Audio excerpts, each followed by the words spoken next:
Parte 2 sobre o nosso tema de hoje, violência. Nalide Araújo Leite falando com vocês. Bom, dentro do quesito violência, nós temos aí lutas contra essa violência psicotrônica, essa terceira grande organização, não só do Brasil, chamada Organização Tecnológica Psicotrônica, é uma organização marginal, né? Então, não é só nas últimas décadas, nós temos já 4 décadas de lutas contra uma tecnologia que já vem sendo desenvolvida no mundo há mais de meio século. Mas acontece que nas últimas décadas, vamos nos centrar ali nas 2 últimas décadas, tem ocorrido um aumento significativo nos estudos na área da saúde sobre violência. Mas a saúde continua classificando e diagnosticando vítimas de violência como sendo portadoras de problemas mentais. Eu me refiro particularmente à questão dos targets individuals, ou seja, dos indivíduos alvo, certo? Principalmente quando a vítima é uma mulher, porque nós temos targets indivíduos homens e mulheres. Mas os homens sofrem essa modalidade de crime, os estupros? Sofrem sim.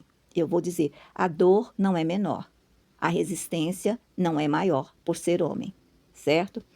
Bom, está havendo um reconhecimento dessa criminalidade, da grandeza, né, do fenômeno, como um grave problema da saúde pública, mas nós temos que nos ater que se são, no caso da psicotronia, se são pessoas da saúde pública ou privada, que têm participação nas trajetórias de tortura e nos cometimentos de violência, então nós temos aí uma saúde, né, que está se preocupando, né, em reconhecer a dimensão de um fenômeno no qual ela tem grande atuação, participação, negligência e omissão.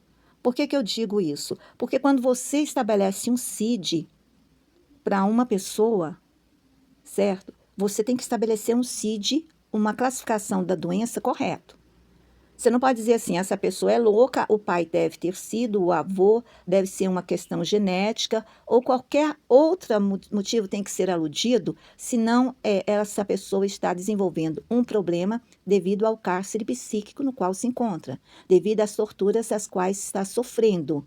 E assim, esse CID, esse relatório tem que ser enviado imediatamente às autoridades do Poder Judiciário, para que sejam investigados. É que nem quando chega uma criança, uma mulher espancada na unidade hospitalar, o que o médico tem que fazer? O médico tem que fazer a classificação e chamar imediatamente a polícia. E aquilo ser encaminhado ao Poder Judiciário. Porque tanto quanto a violência doméstica, quando chega uma mulher espancada, ali você tem um agente físico, um agente que é visível. Quando chega uma vítima de tortura psicotrônica, psíquica, mental, psicológica, você não vê o autor. O autor tem que ser investigado para que seja apontado. Porque, gente, não é qualquer cidadão que promove uma linhagem de torturas, um campo de concentração. E outra, tem acesso à vítima sem que ninguém ouça o que ele está falando, o que ele está induzindo, o que ele está tentando convencer a vítima. Então, quando uma vítima, assim, lesada dessa maneira, chega à uma unidade hospitalar, a condição dela não é de menos cuidado. É por isso que eu digo, não tem pessoas nos hospitais para receber essas vítimas. E são vítimas que estão sofrendo a violência dentro de casa. É uma violência doméstica. Está sofrendo um estupro eletrônico dentro de casa. E não é uma só pessoa. São grupos. E há rodízio entre os grupos. Como se aquela vítima fosse um pedaço de carne num açougue à venda ou numa churrascaria, numa refeição de rodízio. É violência. É aí que eu digo que o vocábulo violência, ele não sofre a extensão devida, ele sofre uma extensão limitada àquela que as autoridades estão conseguindo alcançar.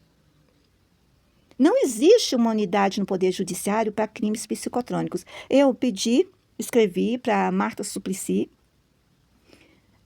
que quando uma vítima chegasse à delegacia de polícia, que houvesse um espaço lá no BO, no boletim de ocorrência, em que ela pudesse, com uma opção, target individual, indivíduo-alvo.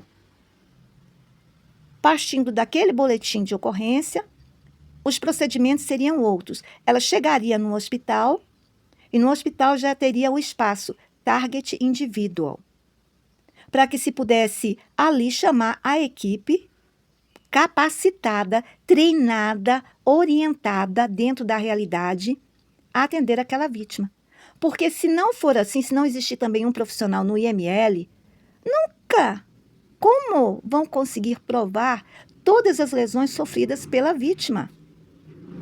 Dentro de casa, dentro da faculdade, no ambiente de trabalho, na escola, onde for. Então, é uma modalidade de violência? É. Temos vítimas mulheres? Claro, né?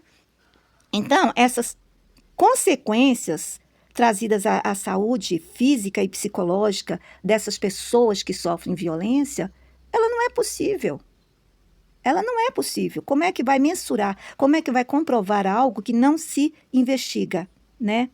Então, quando alega-se, nossa, mas é importante compreender a definição de todo tipo de violência, né, que ocorre, como que vai compreender a definição se não se definiram todas as violências? Que tem violências que está fugindo ao controle, ao conhecimento, está passando por um processo de negacionismo por parte dos poderes públicos. Como que isso vai acontecer? É muito difícil expor, falar, conceituar sobre violência pelos vários sentidos, como eu falei para você, que sofre a violência, né? Nós não temos hoje a violência só no ataque físico, não só no uso da força, ou até mesmo na ameaça. Nós temos a violência cometida em cárcere psíquico privado, certo? Então, a Organização Mundial da Saúde, ela tem considerações em relação à intenção do indivíduo, né, quando o indivíduo apresenta uma intenção ou se envolve num comportamento violento ou no ato de uma ação que ele praticou ou pretende praticar. Inclusive, gente, a intenção dentro do vocabulário jurídico, ela é determinada, ela é definitiva numa análise sobre o crime que ocorreu, né?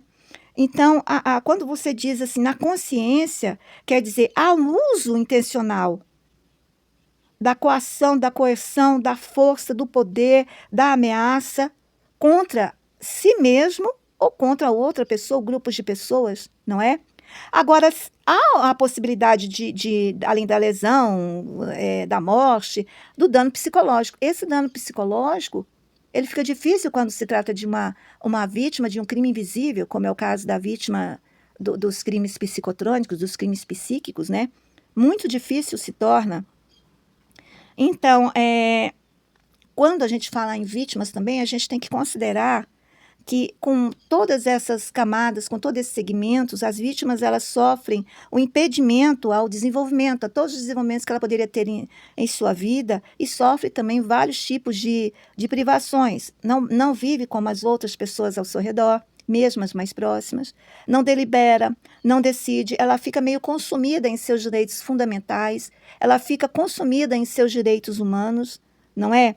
Agora, teorias para a compreensão de determinados assuntos, elas existem diversas teorias, mas eu não considero ainda suficiente para a questão da violência, do fenômeno violência, porque ele é dinâmico, o processo de violência é dinâmico, ele cresce, ele como se diz, além de crescer, ele se diversifica. E a tecnologia hoje, apesar dos benefícios que ela traz, ela é uma aliada. Ela é uma aliada à questão da violência. Isso sem dúvida nenhuma. Concluo aqui a parte 2 da minha fala e retorno com a parte 3 sobre a questão de violência. Na Lídia Araújo Leite.